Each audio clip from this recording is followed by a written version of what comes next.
রবি ঠাকুর বলেছিল, ঘরের মধ্যে তুমি যত ইচ্ছা কাঁদো, কিন্তু দরজা সবসময় হাসি মুখে খুলবে।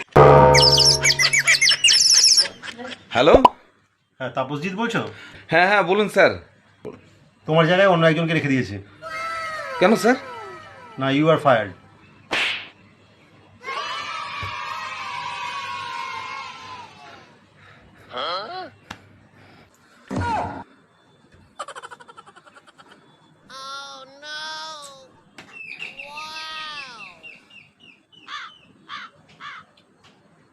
এই সময় আবার কে আসলো?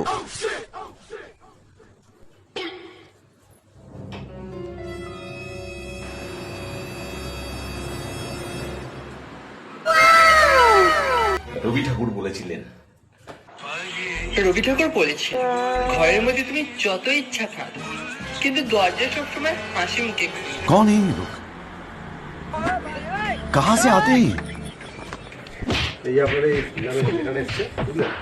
এটা একটু সই করে পাঠিয়ে দিতে হবে, ঠিক আছে? হ্যাঁ স্যার, কালকে পাঠাবো। ওকে স্যার, কালকে পাঠিয়ে দেবো, ঠিক আছে? Okay sir.